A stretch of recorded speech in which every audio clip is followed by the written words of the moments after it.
तो good morning बच्चों, स्वागत है आपका मेक इट इजी के इस ऑनलाइन सेशन में। जैसे कि आपको पता है, हम लगातार ये जो लेवल चेक सीरीज है ये करवाए जा रहे हैं। और इस लेवल चेक सीरीज में आपने क्या करना है, आपने अपना मूल्यांकन करना है। ठीक है, तो चलिए बच्चों, जल्दी से जल्दी एक बार इस सेशन को एक दूसरे से शेयर करिएगा ताकि आपके साथी भी इसका क्या उठा पाए, लाभ उठा पाए। तो जल्दी से जल्दी एक बार इसको शेयर करिएगा और एक बार कंफर्म करिएगा कि मेरी आवाज़ आप तक पहुंच रही है कि नहीं पहुंच रही है, बताइए। Good morning, good morning, good morning आप सभी को, गुड मॉर्निंग। तो चलिए बच्चों, आज के इस सेशन की शुरुआत करते हैं। तो देखिए, आपका जो आपसे पूछा जाने वाला जो पहला क्वेश्चन है, ये पूछ है NH4NO3 ammonium nitrate, ammonium nitrate में नाइट्रोजन का प्रतिशत कितना होता है? What is the percentage of nitrogen in NH4NO3? तो आपके ऑप्शंस हैं 35%, 30%, 40% या फिर 25%। इनमें से आपका कौन सा ऑप्शन राइट आंसर हो जाएगा, बताइए। अमोनियम नाइट्रेट में, अमोनियम नाइट्रेट NH4NO3 क्या है? ये है NH4NO3, NH4NO3। ठीक है, इसमें पूछा है आपसे what is the percentage of nitrogen, nitrogen का जो प्रतिशत है, नाइट्रोजन की जो प्रतिशतता है इस अमोनियम नाइट्रेट में कितनी है, कितना प्रतिशत नाइट्रोजन है। ठीक है, तो बताइए कितना प्रतिशत होगा। आपके ऑप्शन है 35% है, 30% है, 40% या फिर 25%। तो देखिए, इसका जो राइट आंसर हो जाएगा ऑप्शन नंबर ए 35%। जो 35% है ये क्या है?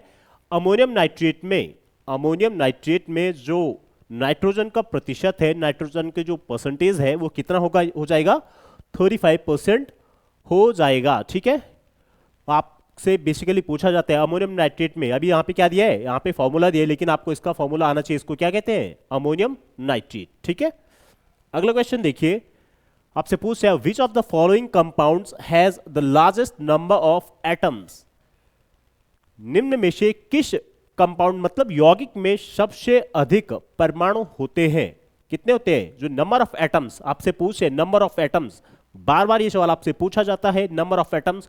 तो आपका पहला ऑप्शन है HNO3 मतलब नाइट्रिक एसिड, दूसरा है H2SO4 या फिर CO2 या फिर CaOH।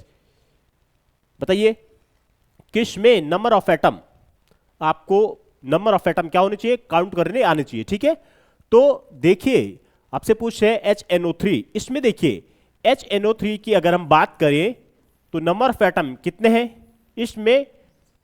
देखिए ऑक्सीजन कितना है, 3 है ना, नाइट्रोजन का 1 है, और ऐसे ही हाइड्रोजन का भी कितना है, 1 है।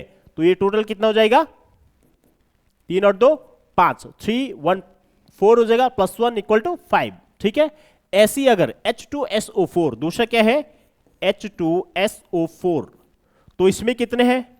देखिए शुरुआत से करिए, हाइड्रोजन कितना है इसमें, 2 एटम है हाइड्रोजन के। ठीक है, ऐसी अगर सल्फर की बात करें तो सल्फर कितने है इसमें, 1 है, और ऑक्सीजन के कितने एटम है, 4। तो टोटल कितने हो जाएंगे, 2 और 1 3 और 4 7 हो जाएगा। ठीक है, ऐसे ही जो दूसरा है CO2, CO2 में मॉलिक्यूल वो एटम देखिए आप, तो CO2 में कितने हो जाएंगे, CO2 इसमें है कार्बन के कितने हैं, कार्बन है साहब आपका कितना, 1, और ऑक्सीजन के हैं 2, तो टोटल नंबर ऑफ एटम कितने हो जाएंगे, 3। और ऐसे ही ये क्या है, CaOH, OH का उल्टा है। ठीक है, बुझा हुआ चूना। ठीक है, तो इसमें कितना है, इसमें देखिए जो कैल्शियम है, कैल्शियम तो कितना है, ये है। ठीक है, तो इसमें कैल्शियम कितना है, कैल्शियम क्या है इसमें, 1, और अगर हम ऑक्सीजन की बात करें तो 2 है, और हाइड्रोजन में कितना है, 2 है, तो टोटल नंबर ऑफ एटम कितना हो जाएगा, 5। तो देखिए इसमें सबसे ज्यादा जो नंबर ऑफ एटम्स है, लार्जेस्ट नंबर ऑफ एटम कौन सा हो जाएगा, 7 है ना। यहां पे 5 थे, यहां पे 7 है, 3 है, 5 है, तो सबसे ज्यादा किसमें, H2SO4। तो इसमें जिसने भी ऑप्शन नंबर बी क्या ऑप्शन नंबर बी क्या किया, क्लिक किया है, वो इसका क्या हो जाएगा, राइट आंसर हो जाएगा। वो क्या हो जाएगा, इसका राइट आंसर हो जाएगा। ठीक है, हाँ। तो अगला क्वेश्चन देखिए बच्चों, आपसे पूछ रहा है ऑक्सीजन के एक मॉलिक्यूल, एक अणु का जो द्रव्यमान होता है वो कितना होता है, मॉलिक्यूल, ठीक है। तो मॉलिक्यूलर मास कितना होता है, आपके ऑप्शन है 2.3 इंटू 10 ग्राम। तो 10 की पावर आप यहां पे लगाइए, 10 की पावर कितना ही है, 10 की पावर -23, 10 की पावर -23, सब जगह आप क्या लगाइए 10 की पावर -23, ठीक है।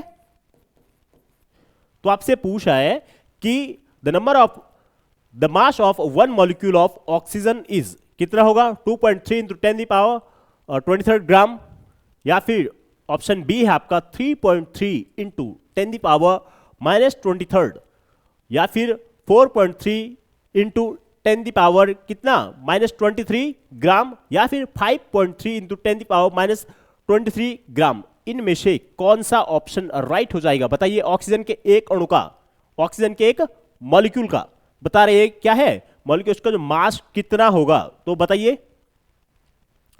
कितना हो जाएगा। देखिए कितना हो जाएगा, इसका जो राइट आंसर है ऑप्शन नंबर डी, ये क्या हो जाएगा 5.3 इंटू 10 की पावर -23। ये कैसे हो जाएगा, देखिए ऑक्सीजन की अगर हम बात करें तो ऑक्सीजन का परमाणु भार जो होता है वो कितना होता है, वो होता है साहब 16, ठीक है। हम पूछे मॉलिक्यूल, तो मॉलिक्यूल क्या होगा O2, तो कितना हो जाएगा 16 इंटू 2 इक्वल टू 32, ठीक है। हमने पढ़ा है जो अवोगाद्रो नंबर होता है उसमें क्या होता है, उसमें अगर देखिए ये 32 कितना रहा, ये 32 ग्राम है। तो इस 32 ग्राम की अगर हम बात करें, इस 32 ग्राम में ऑक्सीजन का अगर द्रव्यमान देखें तो कितना हो जाएगा, इस 32 को हम किससे करेंगे 0.23 इंटू 10 की पावर माइनस नहीं 10 की पावर कितनी 23, ठीक है। जब हम इससे क्या करते हैं डिवाइड करते हैं तो कितना निकल जाता है 5.314 के अराउंड क्या निकल जाता है इंटू 10 की पावर -23। नीचे क्या था ये +23 था, ठीक है। जैसे ही इसके ऊपर जाएगा, बटे के ऊपर जाएगा तो फिर क्या हो जाएगा इनवर्स हो जाएगा, -23 हो जाएगा। तो इस का जो राइट आंसर होगा, इसका राइट आंसर क्या हो जाएगा 5.3 इंटू 10 की पावर -23 ग्राम क्या हो जाएगा, ऑक्सीजन का क्या हो जाएगा, एक अणु का द्रव्यमान हो जाएगा, ठीक है। अगला क्वेश्चन देखिए, पूछ है which acid is found in vinegar. आपसे बहुत कॉमन क्वेश्चन पूछ लिया गया है इसमें कि जो विनेगर है, जो सिरका है, सिरके में कौन सा एसिड पाया जाता है। आपके ऑप्शन से लैक्टिक एसिड है, साइट्रिक एसिड है, मैलिक एसिड है, या फिर एसिटिक एसिड है। सिरके में, विनेगर में कौन सा एसिड पाया जाता है, सिरके में कौन सा एसिड पाया जाता है, बताइए। विनेगर में, किसमें, विनेगर तो जनरली आपने देखा होगा जितने भी फास्ट फूड वगैरह उनमें डाला जाता है, ठीक है। तो इसका राइट आंसर क्या हो जाएगा,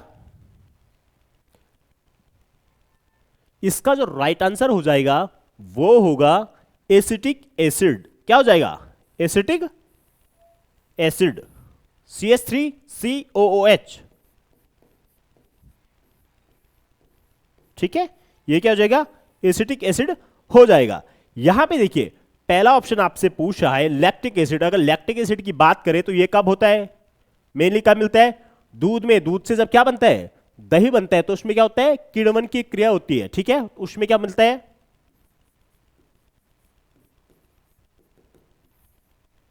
ठीक है, दही में, दूध से जब क्या बनता है दही बनता है, तो उसमें एक प्रकार के बैक्टीरिया होते हैं, वो उसका फर्मेंटेशन करते हैं, उसके पश्चात क्या होता है लैक्टिक एसिड बनता है, ठीक है। साइट्रिक एसिड, अब ये साइट्रिक एसिड किसमें बनता है, खट्टे फलों में, खट्टे फलों में क्या मिलता है आपको सिट्रिक एसिड मिलता है, ठीक है। ऐसे ही अगर हम बात करें मैलिक एसिड, तो मैलिक एसिड किसमें पाया जाता है, ये जो मैलिक एसिड है, मैलिक एसिड किसमें, सेब में, एप्पल जो होता है उसमें क्या पाया जाता है, सेब में मैलिक एसिड पाया जाता है, ठीक है। तो आपको ये सभी क्या कर रहे हैं रिवाइज करने, याद कर रहे हैं आपको, ठीक है। आपसे बार बार पूछे जाते हैं। अगला क्वेश्चन देखिए, विच of the following is the most viscous. निम्न में से कौन सा सबसे अधिक श्यान है।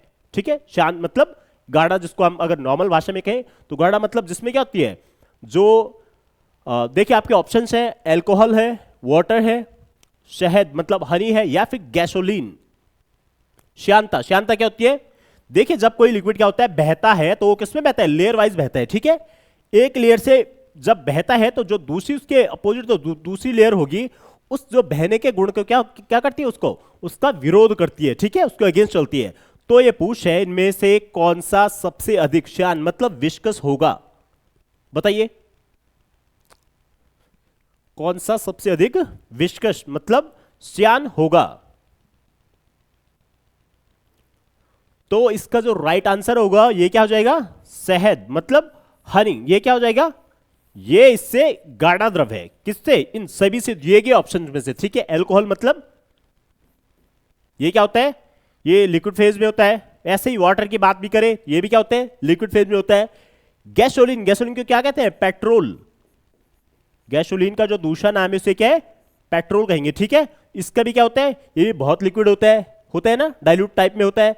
तो जो हनी है ये क्या हो जाएगा, मोस्टली विस्कस मतलब श्यान हो जाएगा। तो इसका जो राइट आंसर होगा इन ऑप्शंस में से, तो सबसे ज्यादा कौन सा होगा, हनी मतलब शहद हो जाएगा। ठीक है, अगला क्वेश्चन देखिए, the chemical formula of baking soda is, आपसे पूछे जाने वाला, बहुत बार पूछे जाने वाला, ये क्या है, मोस्ट इंपॉर्टेंट।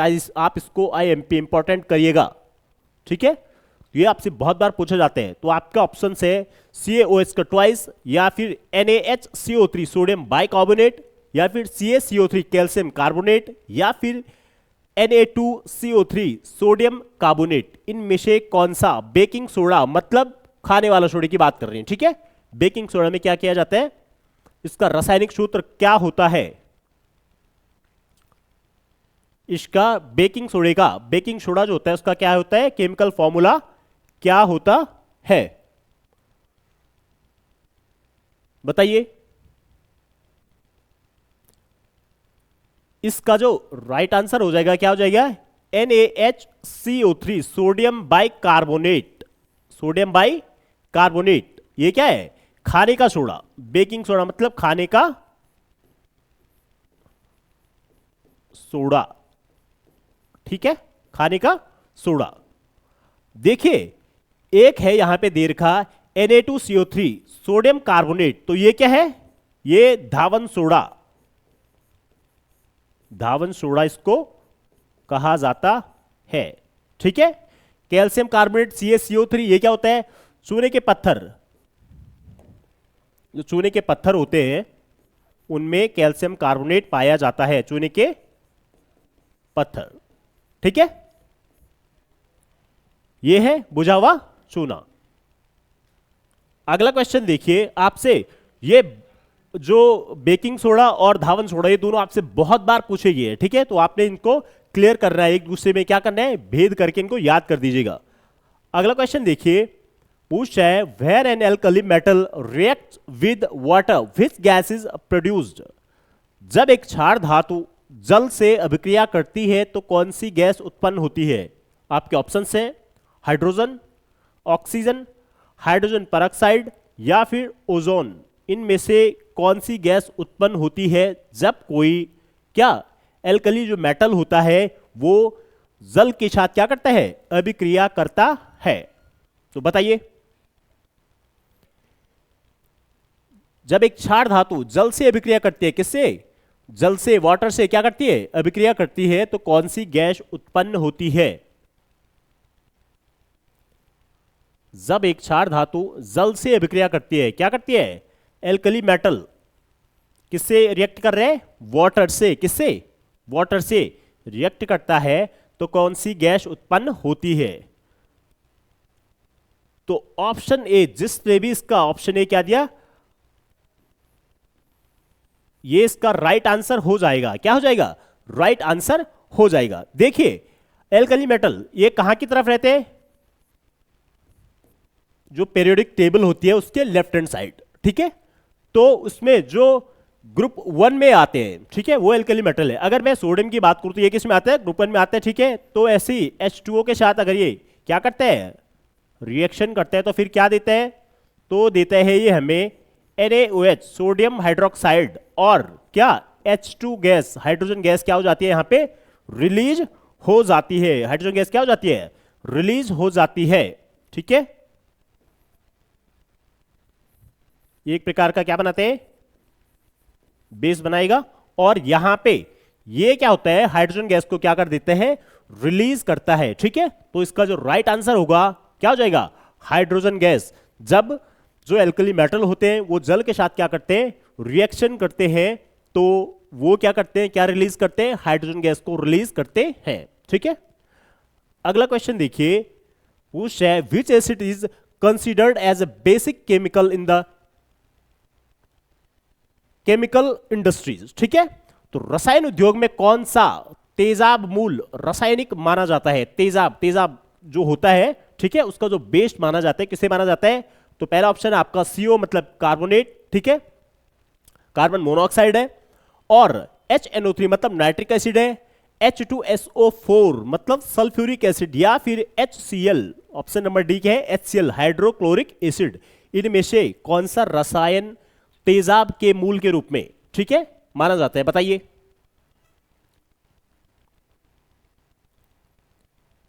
कौन सा रसायन, जो रसायन उद्योग होता है इनमें से कौन सा वो रसायन है जो किसमें, तेजाब, तेजाब के रूप में क्या किया जाता है, प्रयुक्त किया जाता है, तेजाब ही माना जाता है। ठीक है,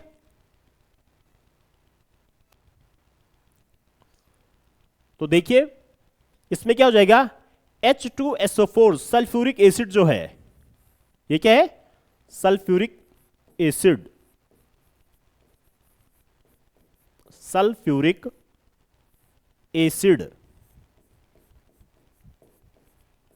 इसको क्या माना जाता है, तेजाब का मूल माना जाता है। ठीक है, तेजाब के रूप में इसका क्या होता है, प्रयुक्त किया जाता है, किसको, H2SO4 सल्फ्यूरिक एसिड को। ठीक है, यहां पे CO है कार्बन मोनोऑक्साइड है, HNO3 नाइट्रिक एसिड है, और HCl मतलब ये कहां मिलता है, ये हमारी बॉडी में भी क्या होता है, मिलता है, जो डाइजेशन में कार्य करता है, और बाहर से आए हुए बैक्टीरिया वायरस को क्या करते हैं, डीएक्टिवेट या उनको मार देता है। किनको, बॉडी में प्रवेश कर रहे बैक्टीरिया और वायरस। ठीक है,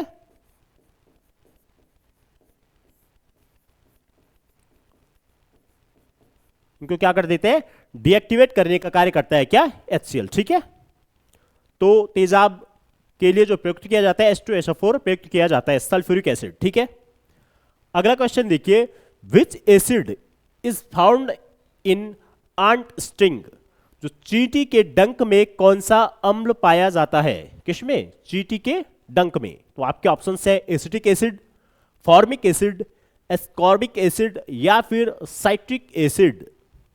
चींटी के डंक में कौन सा एसिड, जब चींटी क्या मारती है, डंक मारती है, तो उसमें पाए जाने वाला जो एसिड होता है वो कौन सा होता है, बताइए।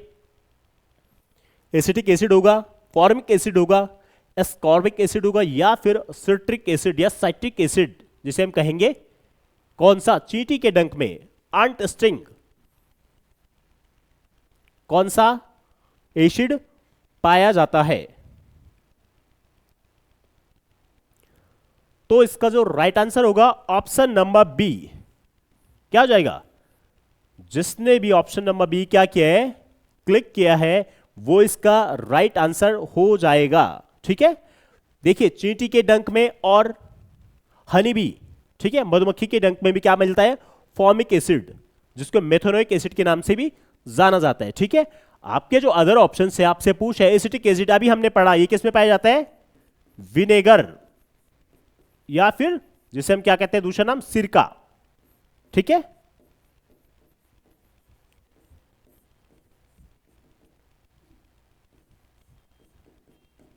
ठीक है, दूसरा है, तीसरा ऑप्शन नंबर सी जो है एस्कॉर्बिक एसिड। आपने विटामिन सी, जब आप विटामिन सी पढ़ते हो तो विटामिन सी का केमिकल नेम, केमिकल नेम क्या है, एस्कॉर्बिक एसिड, आपसे पूछा जाता है। ठीक है, कि कौन सा विटामिन एसिड, एसिड के रूप में जाना जाता है, तो विटामिन सी। ठीक है, सिट्रिक एसिड, देखिए ये किसमें मिलता है, खट्टे फलों में। सिट्रिक एसिड क्या किसमें मिलता है, खट्टे फलों में,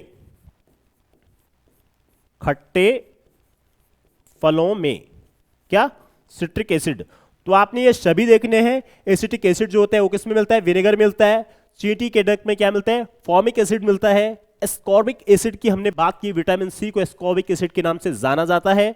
और सिट्रिक एसिड अगर हमने बात करते हैं तो जितने भी खट्टे फल होते हैं उनमें सिट्रिक एसिड पाया जाता है, जैसे लेमन, ऑरेंज, इन सभी में क्या पाया जाता है, या फिर आपका आंवला जो होता है उनमें क्या पाया जाता है, सिट्रिक एसिड पाया जाता है। ठीक है, अगला क्वेश्चन देखिए, आपसे पूछा है which acid is used in car batteries. Car की बैटरी में प्रयुक्त होने वाला जो एसिड है वो कौन सा होता है। तो आपके ऑप्शंस है nitric acid, hydrochloric acid, carbonic acid या फिर सल्फ्यूरिक एसिड। इनमें से कौन सा एसिड कार की जो बैटरीज होती है उनमें क्या क्या होता है, प्रयुक्त होता है।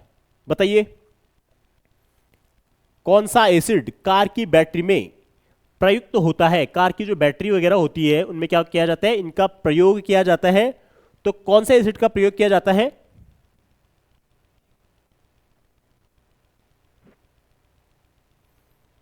किस एसिड का प्रयोग कार की बैटरी, जो बैटरी होती है बैटरी में क्या किया जाता है, वो एसिड डाला जाता है। ठीक है, तो ऑप्शन नंबर डी, जिसने भी देखो सल्फ्यूरिक एसिड, सल्फ्यूरिक एसिड का क्या किया जाता है, उसमें प्रयोग किया जाता है। किसमें, कार की बैटरी वगैरह में सल्फ्यूरिक एसिड का क्या किया जाता है, प्रयोग किया जाता है। ठीक है, तो आप इसका राइट आंसर क्या हो जाएगा, दो, ऑप्शन नंबर डी है ये इसका राइट आंसर हो जाएगा। ठीक है, अगला क्वेश्चन देखिए, पूछे जलीय विलयन में किसी क्षार में क्या परिवर्तन होता है। What changes occur in the base in aqueous solution, aqueous solution. ठीक है, जो जलीय विलयन होता है अगर उसमें क्षार डाला जाए तो फिर क्या परिवर्तन होगा। आपके ऑप्शन है, ऑप्शन ए क्षार जल में OH आयन निर्मित करते हैं, क्षार जल में plus H ion, H positive ion क्या करते हैं, निर्मित करते हैं। क्षार जल में H आयन और O जो ऑक्सीजन आयन क्या करते हैं, निर्मित करते हैं। या फिर जो अम्ल जल में OH आयन निर्मित करते हैं। इनमें से बताइए कौन सा ऑप्शन आपका राइट आंसर होगा। जलीय विलयन में किसी क्षार में क्या परिवर्तन होता है। अगर हम क्षार को, अब बेस को क्या करते हैं, जल में डालते हैं तो वो जब क्रिया करेगा तो फिर क्या क्या वो क्रिया करेगा। ठीक है, बताइए आपने जब एसिड बेस और क्या सॉल्ट वाला जो चैप्टर पढ़ा होगा उससे रिलेटेड ही क्वेश्चन है। आपसे पूछ है जलीय विलयन में जब जल में क्या करेंगे, बेस मतलब क्षार को डाला जाए या क्षार उसमें मिला दिया जाए तो क्या परिवर्तन होगा।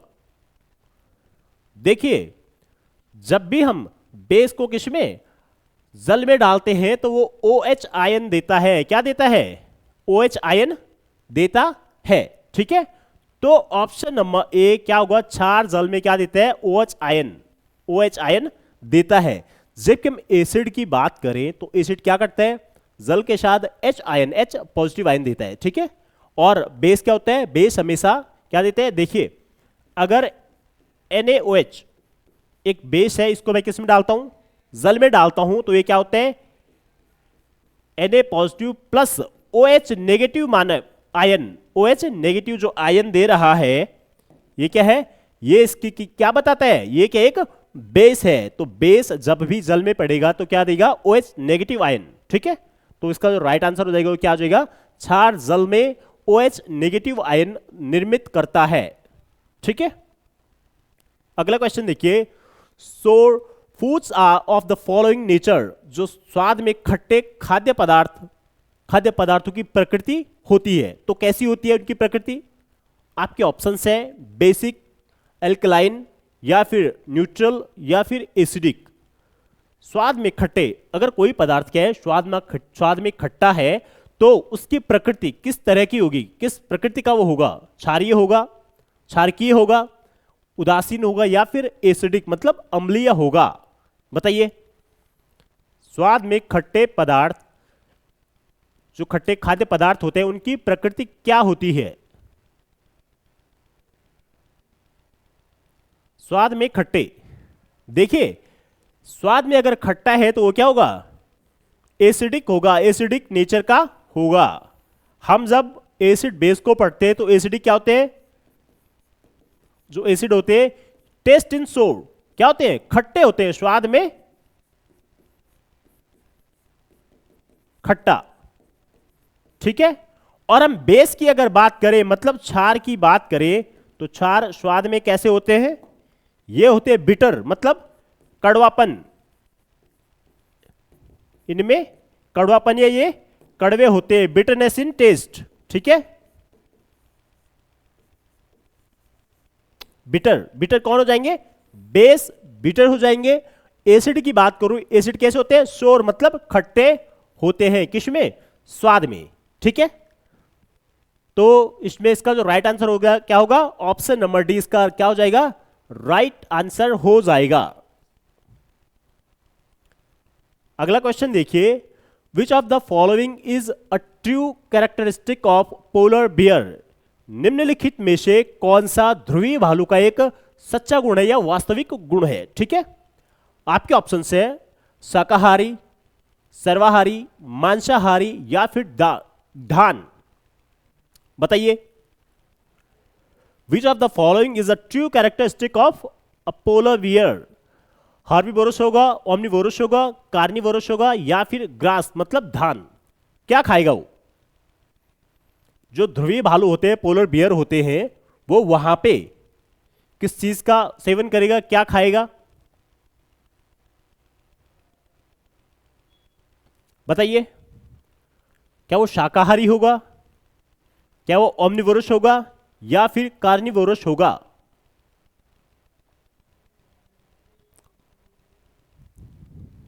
तो देखिए ऑप्शन नंबर सी, जिसने भी ऑप्शन नंबर सी कहा है वो इसका क्या हो जाएगा, राइट आंसर हो जाएगा। जो पोलर बियर होते हैं वहां पे क्या होता है, वहां पे तो बहुत बार क्या होती है, बर्फ वगैरह ही पड़ी हुई होती है, ठीक है। तो ये जो पोलर बियर होता है ये क्या करता है, वहां पे ये मांसाहारी होते हैं, क्या होते हैं, कार्निवोरस होता है। ये वहां पे छोटी जो लोमड़ियां वगैरह होती है, फॉक्स वगैरह होती है, उनको खा लेता है, या फिर आपकी जो सील मछलियां होती है उनको खा लेता है, ठीक है, सील वगैरह उनको खा लेता है। या फिर वहां पे जितने भी जो और जंतु होते हैं उनको खा करके क्या करता है, फैट स्टोरेज अपनी बॉडी में क्या करेगा, फैट स्टोरेज करेगा। देखिए आपने देखा होगा जो ध्रुव पे क्या होती है, 6 महीने के दिन होते हैं, 6 महीने की रातें होती है ना।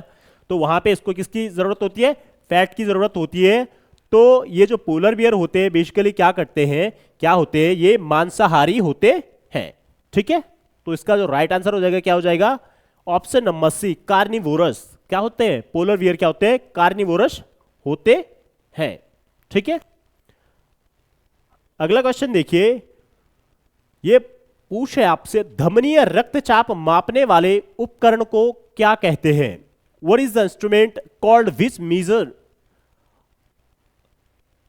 Arterial blood pressure. जो धमनी में जो क्या होता है, जो रक्तचाप होता है उसको मापने वाले यंत्र को क्या कहते हैं। आपके ऑप्शंस हैं लैक्टोमीटर, बैरोमीटर, सिस्मोग्राफ या फिर स्फिग्मोमेनोमीटर। इनमें से कौन सा राइट आंसर हो जाएगा, बताइए। रक्तचाप, ब्लड प्रेशर, क्या पूछे, ब्लड प्रेशर को मापने वाला जो यंत्र होता है उसका नाम, ब्लड प्रेशर को मापने वाले उपकरण को क्या कहते हैं, रक्तचाप को मापने वाले उपकरण को क्या कहते हैं। तो आप सभी ने क्या किया है, ऑप्शन नंबर डी, स्फिग्मोमेनोमीटर। आपने देखा होगा एक प्रकार का, जब आप डॉक्टर के पास जाते हो तो पूछता है क्या, एक बार बीपी चेक कर दो, ब्लड प्रेशर चेक कर दो। तो उसके पास क्या होता है, एक प्रकार के क्या होता है, एक मशीन होती है और एक क्या रहता है, एक पट्टा सा रहता है जिसको आपके बाहां पे क्या करते हैं, टाइट करता है। उसके बाद एक बॉल को क्या करता है, प्रेस करता है। उसके बाद वो पाठ्यांक को देखता है, वहां पे जो स्केल होता है उस स्केल को क्या करता है, देखता है, ठीक है। और देखिए आपसे कभी कभी पूछा जाता है रक्तचाप, जो ब्लड प्रेशर होता है वो कितना होना चाहिए, ये होना चाहिए मैक्सिमम कितना, 120 और मिनिमम 80, ठीक है, mmHg, ठीक है। तो कभी कभार आपसे ये भी पूछा जाता है 120/80 mmHg, अधिकतम कितना 120 होना चाहिए, इससे ऊपर होगा तो फिर इसका मतलब ब्लड प्रेशर क्या है, ज्यादा है। मिनिमम कितना होना चाहिए, 80 के अराउंड होना चाहिए। अगर इससे लो है तो फिर क्या है, इसका मतलब बीपी लो है, ठीक है। और ऑप्शन देखिए इसमें पूछा है लैक्टोमीटर, हमने देखा था लैक्टोमीटर किसके लिए होता है, दूध की शुद्धता के लिए। किसके लिए, दूध की शुद्धता, प्योरिटी ऑफ मिल्क, ठीक है। उसके बाद बैरोमीटर, ये वायुमंडलीय दाब, वायुमंडलीय दाब, ठीक है। वायुमंडलीय दाब किससे मापा जाता है? बैरोमीटर से मापा जाता है। एक ऑप्शन है सिस्मोग्राफ। ये सिस्मोग्राफ किस लिए होता है? भूकंप मापी, ठीक है। वैसे तो किस में मापते हैं? स्केल में मापते हैं, रिएक्टर स्केल में मापते हैं, लेकिन ये क्या करता है, ये सिस्मोग्राफ जो होता है भूकंप के समय जो हलचलें होती हैं, ठीक है, तो उनको ये डेटा कलेक्ट करता है और जो जो रिएक्टर स्केल होता है वो उस डेटा को क्या करेगा? एनालाइज करेगा, ठीक है। तो लैक्टोमीटर दूध की शुद्धता के लिए, बैरोमीटर वायुमंडलीय दाब, एटमॉस्फेरिक जो प्रेशर होता है उसको मापने में बैरोमीटर का प्रयोग किया जाता है। सिस्मोग्राफ की हमने बात की, भूकंप मापी, मतलब जब भूकंप आता है तो ये क्या करेगा? उसकी हलचल को क्या करेगा? उनके डेटा कलेक्ट करेगा और जो रिएक्टर स्केल होता है वो उस डेटा का क्या करता है? एनालाइज करता है, उसके पश्चात ही क्या बताता है? भूकंप की तीव्रता वगैरह बताता है, ठीक है। और स्फिग्मोमैनोमीटर हमने देखा, ये रक्तचाप मतलब ब्लड प्रेशर के लिए इस उपकरण का प्रयोग किया जाता है। और मैंने आपसे कहा ब्लड प्रेशर इसका जो वो होता है डेटा 120/80, मतलब 120 मैक्सिमम चाहिए होते हैं, मिनिमम 80 के अराउंड चाहिए होता है। इससे ऊपर और नीचे होने पे क्या होते हैं? ब्लड प्रेशर में क्या होता है? या तो अधिकता है या तो फिर कमी है। अगला क्वेश्चन देखिए, पूछ रहा है पृथ्वी के वायुमंडल में मौजूद कुल ऑक्सीजन का अमेजन 1 में प्रकाश संश्लेषण के द्वारा अनुमानित उत्पादन कितना होता है? जो अमेजन 1 है, वायु जो कहां है? अमेजन 1 कहां पे है? यह है साउथ अमेरिका में, ठीक है। तो प्रकाश संश्लेषण के द्वारा उत्पादित जो ऑक्सीजन होती है कितनी होती है? तो आपके ऑप्शन है 40, 40%, 50, 70 या फिर 20।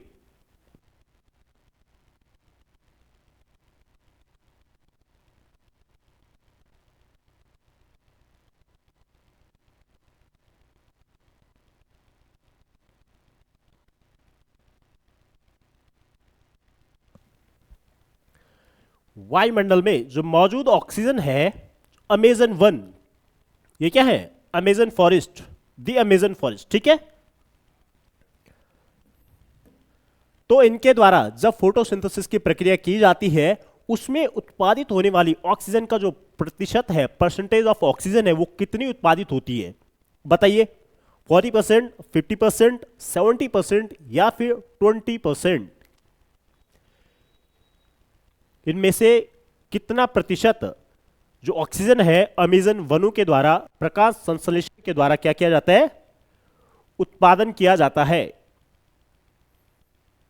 तो कितना? Option number D 20%। 20% क्या होता है? अमेजन 1, अमेजन 1 मैंने आपसे बताया, जो अमेजन 1 है ये कहां पे है? आप इसको अमेजन 1 को क्या कहते हैं? पृथ्वी का फेफड़े, लंग्स ऑफ अर्थ। इनको पृथ्वी के फेफड़े भी कहा जाते हैं। क्या कहा जाते हैं?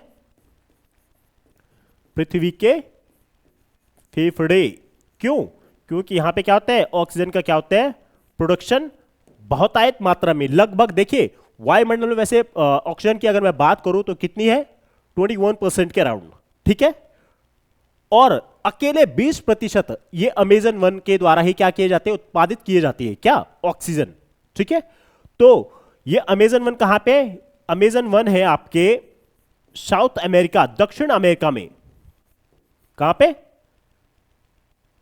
साउथ अमेरिका, साउथ अमेरिका, ठीक है। आपने देखा होगा जब अमेजन 1 के बारे में पढ़ते हैं तो एक प्रकार की क्या है? सबसे खतरनाक जंगल इन्हें माना जाता है। क्यों? क्योंकि यहां पे क्या होता है? बहुत सी यहां पे जो वैरायटी ऑफ एनिमल्स होते हैं, ठीक है, विभिन्न प्रकार के जंगली जीव आपको देखने को मिलते हैं। आपने देखा होगा सबसे बड़ा जो सांप होता है एनाकोंडा, वो भी इसी अमेजन 1 में पाया जाता है मोस्टली, ठीक है। अधिकतम रूप में कहां पे पाया जाता है? अमेजन के वनों में एनाकोंडा आपका पाया जाता है, ठीक है। तो जब प्रकाश फोटोसिंथेसिस की क्रिया होती है तो ये क्या है? अमेजन के घने जंगल हैं, ठीक है। तो इन घने जंगलों में क्या होता है? ये आपके देखा होगा आपने दक्षिण अमेरिका में ब्राजील वाला एरिया या फिर पेरू, कोलंबिया उधर, ठीक है, वो सारे क्या है? इनमें ज्यादातर इसमें ब्राजील में जो घना जो अमेजन का वन का जो ज्यादातर क्षेत्रफल आता है वो किसके अंतर्गत आता है? ब्राजील के अंतर्गत आने वाला है, ठीक है। तो पृथ्वी के जो वायुमंडल में मौजूद जो ऑक्सीजन है उसमें से 20% लगभग 20% के आसपास अमेजन वनों के द्वारा क्या किया जाता है, प्रोड्यूस किया जाता है, ठीक है, इसका उत्पादन किया जाता है। तो आप देख सकते हैं इसलिए इनको क्या, पृथ्वी के फेफड़े, मतलब इस अर्थ के क्या कहा जाता है, लंग्स ऑफ अर्थ कहा जाता है। अगला क्वेश्चन देखिए, मानव शरीर द्वारा कार्बोहाइड्रेट का उत्पादन किस रूप में किया जाता है? जब मानव शरीर में क्या होगा, ठीक है, उसका उपयोग, उत्पादन नहीं, क्या उपयोग, उसका यूज किस रूप में किया जाता है? Carbohydrates are used by the human body in form of, किस के रूप में, किसके रूप में क्या किया जाता है, कार्बोहाइड्रेट का क्या उपयोग किस रूप में किया जाता है? तो आपके ऑप्शन है ग्लूकोज, न्यूक्लियोटाइड, फाइबर या फिर अमाइनो एसिड्स। मानव शरीर द्वारा कार्बोहाइड्रेट का जो उपयोग होता है किस रूप में किया जाता है? ग्लूकोज के रूप में, न्यूक्लियोटाइड के रूप में, फाइबर के रूप में या फिर अमाइनो एसिड, किसके रूप में किया जाता है?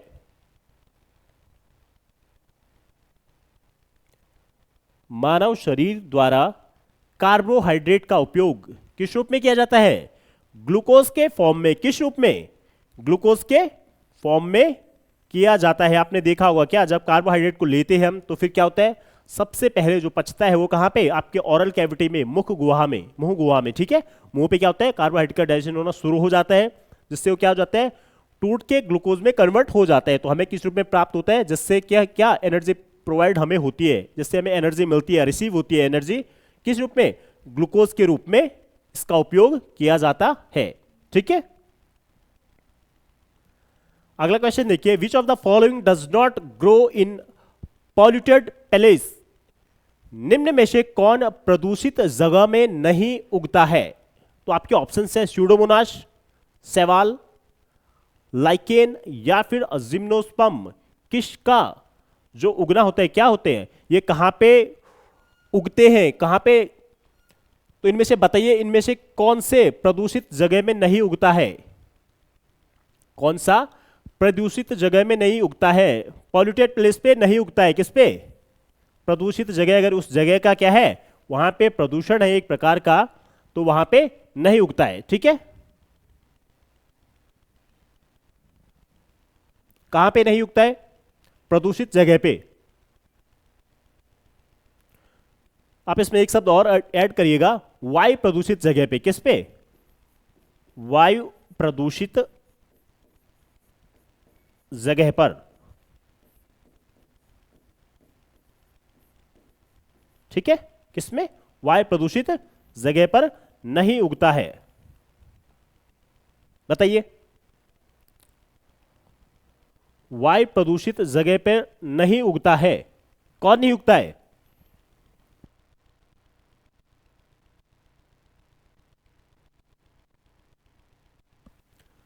तो आपका राइट आंसर जो हो जाएगा वो क्या हो जाएगा? लाइकेन। लाइकेन क्या होता है? ये शैवाल और कवक का एक क्या है, सहजीवी के रूप में रहते हैं। क्या? शैवाल और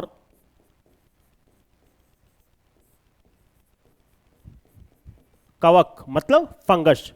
एल्गा और फंगस क्या होते हैं? सहजीवी रूप में रहते हैं, और ये हमेशा वहां पे पाए जाते हैं जहां पे क्या होता है, जो वायु होती है, वहां की जो एयर होती है उसमें ऑक्सीजन की भरपूर मात्रा होती है, ठीक है।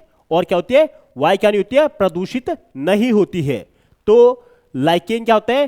प्रदूषित जगह पर नहीं उगते हैं। ये क्या हो जाते हैं, ये असल में क्या करते हैं, ये लाइकेन जो होते हैं वायु से ही अपनी सारी चीजें ग्रहण करती हैं, ठीक है।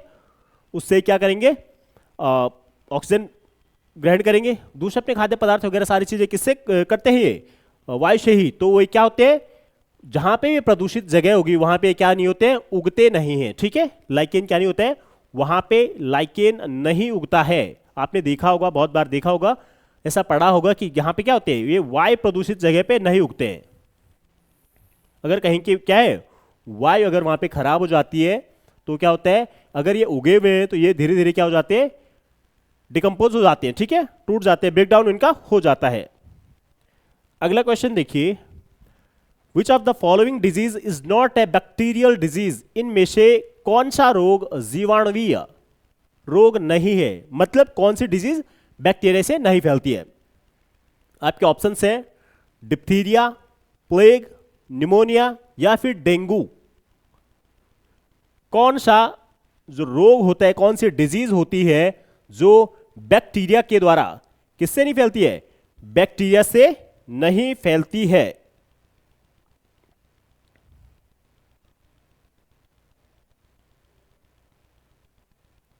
बैक्टीरिया से नहीं फैलती है।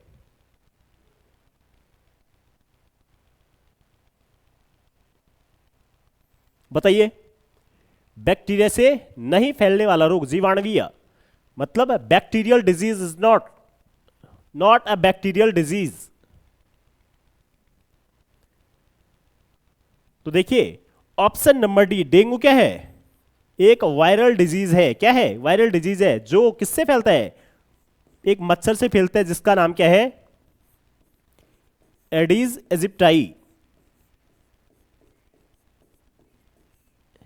एडीज एजिप्टी नाम का एक मच्छर होता है। ये क्या करते हैं? आजकल आपने देखा होगा। दूसरी बात क्या है? ये जो स्टोर पानी होता है उसके भी किसमें? शुद्ध जल में पनपता है। ठीक है। और ये क्या है? एक वायरल डिजीज है। क्या है? एक वायरस से फैलने वाली बीमारी है। ठीक है। जिसमें जो एडीज एजिप्टाई नाम का मच्छर रहता है, क्या होता है? कैरियर का काम करता है, एक जगह से दूसरी ले जाने का कार्य करता है इसके वायरस को। ठीक है। डिप्थीरिया है, प्लेग है, निमोनिया है, ये तीनों क्या है? बैक्टीरियल डिजीज है। ये तीनों क्या है? बैक्टीरियल। अगर इन तीनों की बात करें, क्या है? जीवाणु जनित रोग। जीवाणु जनित रोग। ठीक है। ये क्या हो जाएंगे? जीवाणु जनित रोग है। कौन? डिप्थीरिया, प्लेग और निमोनिया। ठीक है। तो इनमें से वायरल जो डिजीज है वो क्या है? डेंगू है, इसलिए ये जीवाणुवीय रोग नहीं है। अगला क्वेश्चन देखिए, ribosome is the work palace for which of the following. जो राइबोसोम है निम्नलिखित में से किसके लिए कार्यस्थल है? आपके ऑप्शन है प्रोटीन सिंथेसिस, ऑप्शन बी है फोटोसिंथेसिस, ऑप्शन सी है फैट सिंथेसिस या फिर नन ऑफ दीज। राइबोसोम निम्न में से किसके लिए कार्यस्थल है? राइबोसोम पे क्या कार्य होंगे? किस कार्य के लिए रिस्पॉन्सिबल क्या होगा? राइबोसोम होगा। बताइए।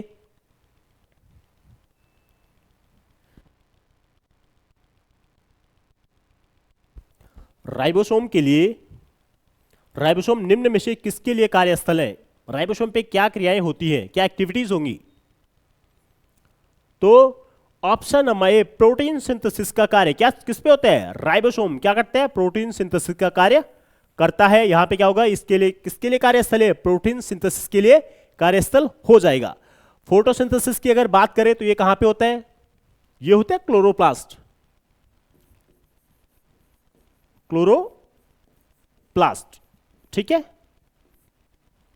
जिसमें क्या होगा? क्लोरोफिल उपस्थित होता है। क्लोरोफिल नाम का पिगमेंट रहता है। ये क्या करता है? फोटोसिंथेसिस की क्रिया को इन प्रेजेंस ऑफ सनलाइट क्या करता है? फोटोसिंथेसिस की प्रक्रिया पूर्ण होती है। ठीक है। तो राइबोसोम की अगर मैं बात करूं तो ये किसके लिए होते हैं?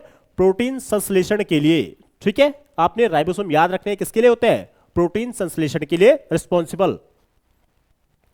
अगला क्वेश्चन देखिए, आहार नली में अंगों द्वारा स्रावित होने वाला रस वसा के पाचन में महत्वपूर्ण भूमिका निभाते हैं। मतलब क्या होता है? फैट का डाइजेशन होगा वहां पे।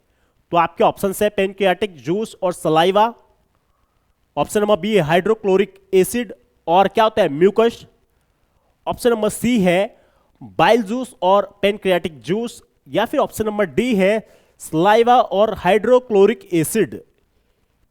फैट डाइजेशन, फैट कहां पे डाइजेस्ट होती है? बताइए। फैट का जो डाइजेशन होगा आपकी जो एलिमेंट्री कैनाल है, कहां पर, किस रस के द्वारा? कौन सा रस वसा के पाचन के लिए क्या है? महत्वपूर्ण है। कौन सा रस है? कौन सा रस है वसा के फैट के डाइजेशन के लिए इंपॉर्टेंट जो जूस है वो कौन सा होगा?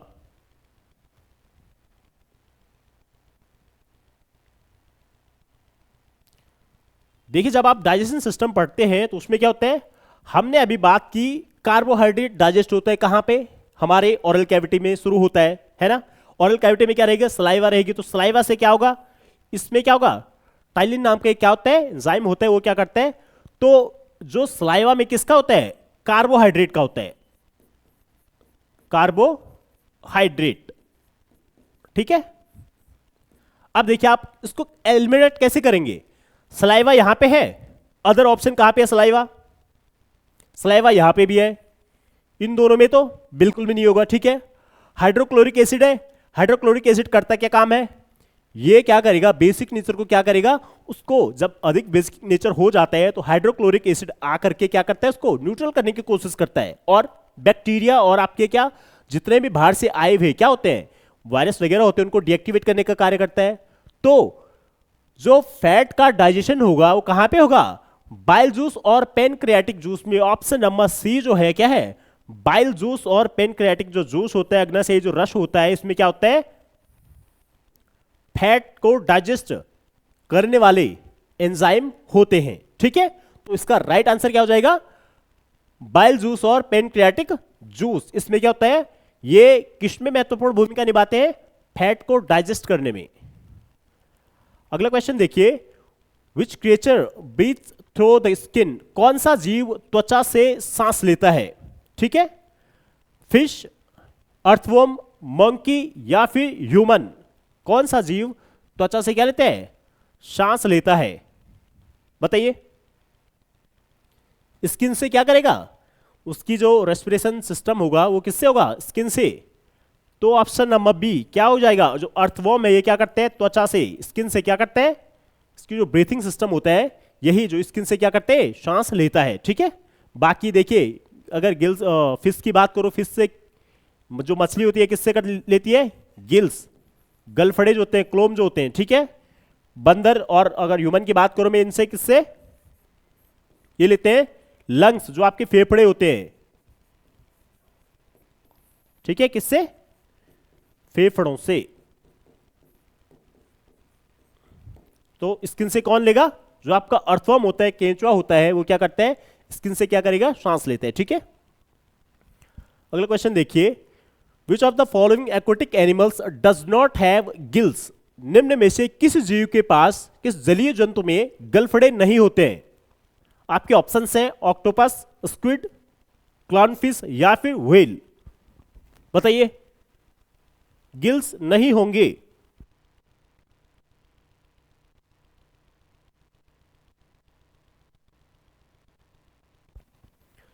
गलफड़े नहीं होते हैं, गिल्स नहीं होते हैं।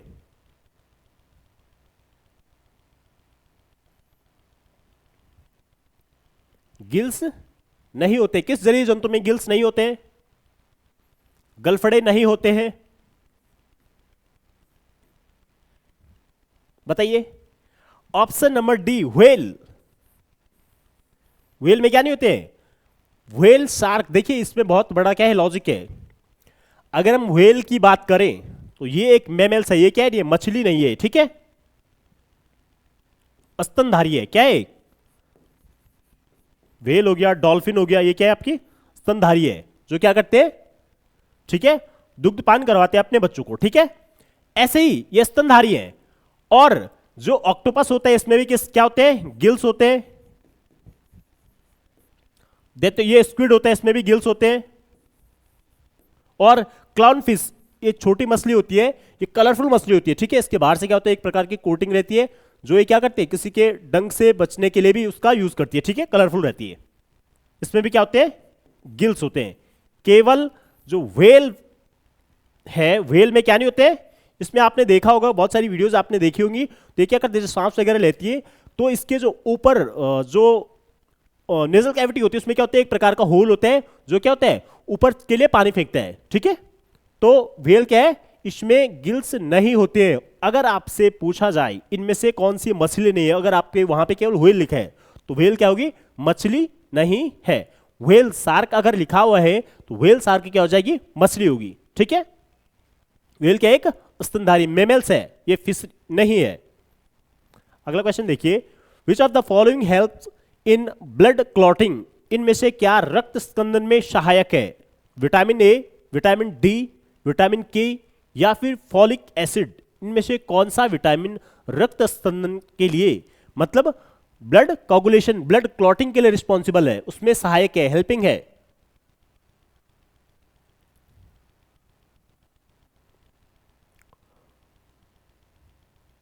तो क्या हो जाएगा? विटामिन के। आपने बहुत बार विटामिन के बारे में चर्चा की, ठीक है। विटामिन के क्या होता है? ये रक्त स्कंदन के लिए, जब कहीं पे चोट वगैरह लग जाती है, अगर आपकी बॉडी में विटामिन डी की भरपूर मात्रा है तो क्या हो जाएगा, कुछ समय बाद 2 से 4 मिनट में क्या हो जाता है, ब्लड क्लॉट होना शुरू हो जाता है, ठीक है, ब्लड का स्कंदन होना शुरू हो जाता है, ठीक है। इनके नाम आपसे बहुत बार पूछे गए, मैंने आपसे बहुत बार इनके नामों के बारे में डिस्क्रिप्शन में या फिर मैंने आपको इनके नामों में बहुत बार एक्सप्लेन किया है। विटामिन ए को रेटिनॉल कहा जाता है, किसको? विटामिन ए को रेटिनॉल। डी कैल्सीफेरॉल, जो कैल्शियम का क्या करता है, अवशोषण, ठीक है, आपकी हड्डियां वगैरह मजबूत होती है। विटामिन के फाइलोक्विनोन, फाइलोक्विनोन, ठीक है। फॉलिक एसिड, ये होते हैं B9, विटामिन B9 को फॉलिक एसिड कहा जाता है, ठीक है। ये हरी सब्जियां वगैरह में आपको प्राप्त होता है। तो विटामिन ए रेटिनॉल हो जाएगा, विटामिन डी कैल्सीफेरॉल हो जाएगा, विटामिन के को क्या कहा जाता है, फिलोक्विनोन कहा जाता है, और ये रक्त स्कंदन में क्या होता है, सहायक होता है। अगला क्वेश्चन देखिए, निम्न में से कौन सा हार्मोन पादपों में वृद्धि गतिविधि का निरोध करता है, ठीक है। Which of the following hormones inhibits growth activity in plants, मतलब ये गति को, ये क्या होगा, जो पादपों में वृद्धि होती है उनको रोकने का कार्य करेगा। क्या करेगा?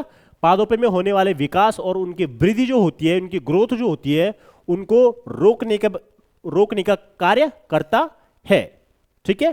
तो कौन सा है? ऑप्शन ए है आपका ऑक्सिन, ऑप्शन बी है आपका साइटोकाइनिन, ऑप्शन सी है एब्सिसिक एसिड, या फिर जिब्रेलिन।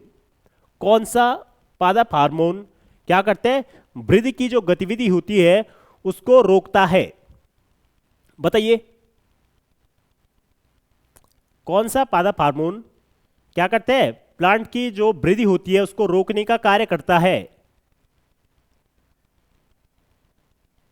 कौन सा पादप हार्मोन प्लांट की ग्रोथ को रोकने का कार्य? तो आपको option number C abscisic acid क्या करता है, प्लांट की जो क्या होती है, ग्रोथ होती है या डेवलपमेंट होता है, उसको रोकने का कार्य करता है, ठीक है। बाकी ये सभी क्या है, प्लांट्स हार्मोन है। ऑक्सिन वृद्धि में कार्य करता है, साइटोकाइनिन कोशिका विभाजन में भी कार्य करता है, जिब्रेलिन ये भी उसकी ग्रोथ में सहायक होता है। केवल एब्सिसिक एसिड जो होता है ये क्या नहीं होता है, उसमें किसमें, ग्रोथ में क्या करते हैं, इनहिबिट्स, ठीक है। क्या होता है, वृद्धि को रोकने का कार्य, वृद्धि को रोकता है कौन, एब्सिसिक एसिड, ठीक है। अगला क्वेश्चन देखिए, निम्न में से कौन सी सब्जी मूल मतलब जड़ नहीं है? बताइए, which of the following vegetables is not a root? Potato, carrot, radish या फिर टर्निप। इनमें से जो कौन सा एक ऐसा ऑप्शन है, कौन सी एक ऐसी सब्जी है जो क्या नहीं है, जड़ नहीं है? जड़ नहीं है मतलब फिर क्या होगा, वो क्या होगा, एक प्रकार का स्टेम होगा, क्या होगा, तना होगा, एक प्रकार का क्या होगा, स्टेम मतलब तना होगा। अगर रूट नहीं है तो क्या होगा, फिर तना ही होगा, है ना। बताइए,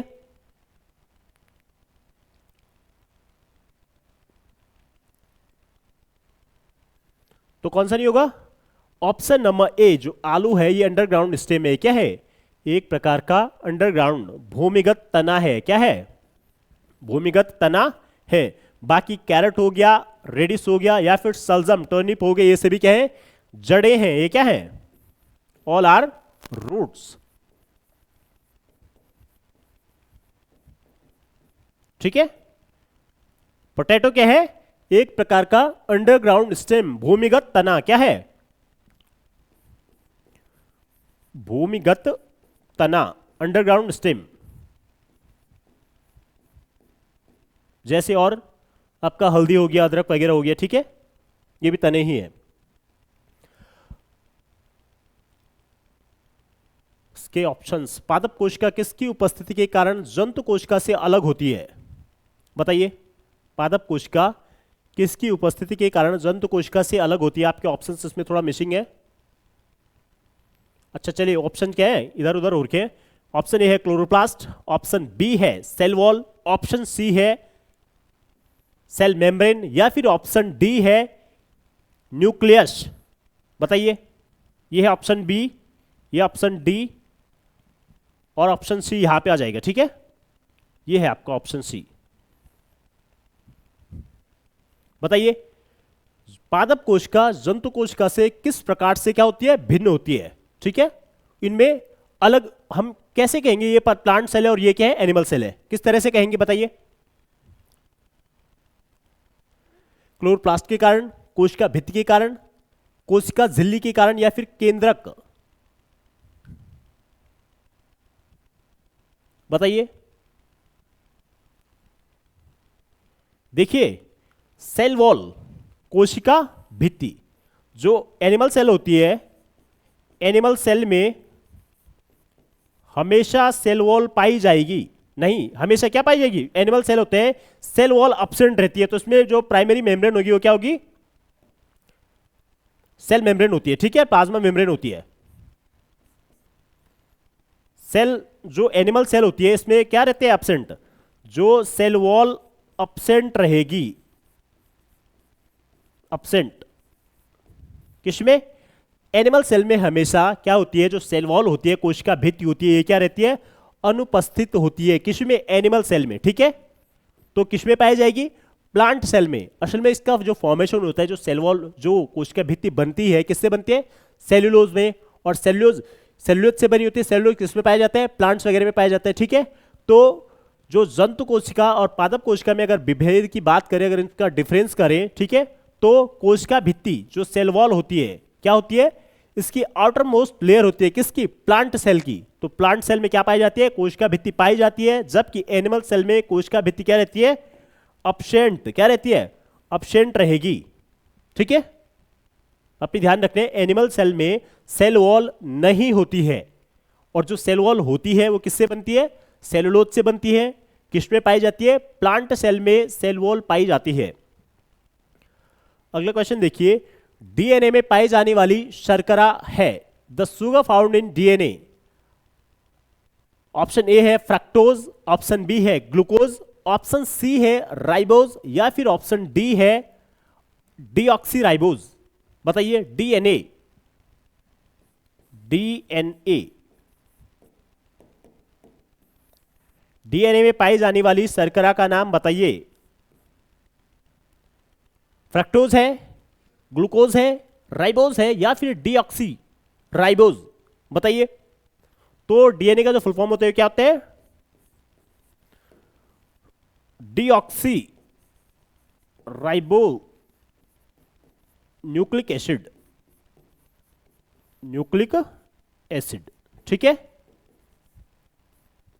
तो ये डीऑक्सीराइबोज नाम की शर्करा किसमें पाई जाती है? डीएनए में पाई जाती है। किसमें?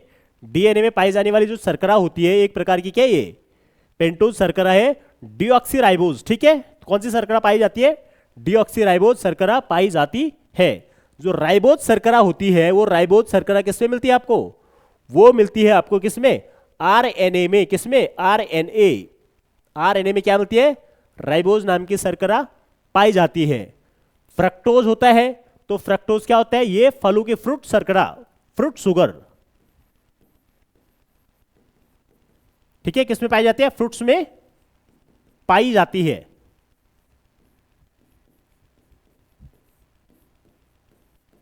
ठीक है, फ्रक्टोज फ्रूट्स में पाई जाती है। ठीक है, ग्लूकोज जैसे अंगूर वगैरह में पाए जाते हैं। ठीक है, और राइबोज मैंने कहा आपको किसमें? आरएनए। राइबोज किसमें? आरएनए, राइबो न्यूक्लिक एसिड, एक प्रकार के पॉलीमर है। ठीक है, और डीएनए में डीऑक्सीराइबोज शर्करा पाई जाती है। आपने याद रखने हैं। ठीक है, अगला क्वेश्चन देखिए, पूछा है निम्न में से किस कोशिका किसे कोशिका का ट्रैफिक पुलिस कहा जाता है? Which of the following is called the traffic police of the cell? कोशिका का ट्रैफिक पुलिस किसे कहा जाता है? तो आपके ऑप्शन से माइटोकॉन्ड्रिया, दूसरा ऑप्शन से प्लाज्मा झिल्ली मतलब प्लाज्मा मेम्ब्रेन, थर्ड ऑप्शन है न्यूक्लियस, या फिर गोल्जी कॉय, गोल्जी बॉडी। इनमें से बताइए। ट्रैफिक पुलिस किसे, कोशिका का ट्रैफिक पुलिस किस, क्या कोशिका का ट्रैफिक पुलिस किसे कहा जाता है? कोशिका का ट्रैफिक पुलिस किसे कहा जाता है? ट्रैफिक पुलिस ऑफ सेल किसे कहा जाएगा? Traffic police of cell, option number D, Golgi कॉय। गोल्जी बॉडी को क्या कहा जाता है? ट्रैफिक पुलिस कहा जाता है। ये क्या करता है असल में, कार्य क्या करेगा सेल के अंतर्गत? पर्टिकुलर प्रोटीन को पर्टिकुलर जगह पे भेजने का कार्य करता है। जैसे ट्रैफिक में पुलिस होता है ना कि कोई लेफ्ट जाएगा कोई राइट जाएगा, कौन से वो सारे सिग्नल देता रहता है, ऐसे ही गोल्जी कॉय भी क्या करता है, बॉडी में जितने भी अमाइनो एसिड्स वगैरह होते हैं उनको पर्टिकुलर जगह पे जहां पे उनका स्थान है वहीं पे भेजने का कार्य करता है। ठीक है, इसकी खोज किसने की थी? गोल्जी कॉय की खोज कैमिलो गोल्जी, जो खोज की थी किसने? Camillo Golgi, Camillo Golgi, Camillo Golgi के द्वारा की गई थी। इनके नाम पे इसे क्या कहा गया? गोल्जी बॉडी कहा गया है। ठीक है, माइटोकॉन्ड्रिया आपको पता है पावर हाउस ऑफ सेल। ठीक है, प्लाज्मा मेम्ब्रेन जैसे हमने किसमें पढ़ा था, एनिमल सेल में पढ़ा था, आउटर मोस्ट लेयर जो होती है सेल वॉल होती है, तो उसके बाद की जो लेयर होती है वो प्लाज्मा मेम्ब्रेन होती है। ये कार्य क्या करती है? उस सेल को क्या करेगी? एक पर्टिकुलर शेप देने का कार्य करती है। ठीक है, दूसरा जितने भी न्यूट्रिएंट्स होते हैं इनसे होते हुए अंदर जाते हैं वो। ठीक है, केंद्रक, ये सेंटर ऑफ सेल होता है। क्या होता है केंद्रक? क्या होता है? कोशिका का जो मेन रेगुलेटर होता है। ठीक है, वो क्या होता है? केंद्रक होता है। अगला क्वेश्चन देखिए, पूछा है ऊर्जा यकृत और मांसपेशियों में किस रूप में संग्रहित होती है? What form is energy stored in the liver and muscles? किस रूप में लीवर और मसल में क्या होती है, जो एनर्जी होती है वो क्या होती है? स्टोर होती है। तो ऑप्शन पूछ रहे आपके फैट के रूप में, कार्बोहाइड्रेट के रूप में, प्रोटीन के रूप में, या फिर ग्लाइकोजन के रूप में। आपका जो लीवर होता है उसमें जो क्या होती है, एनर्जी होती है, किस तरह से स्टोर होती है? तो बताइए।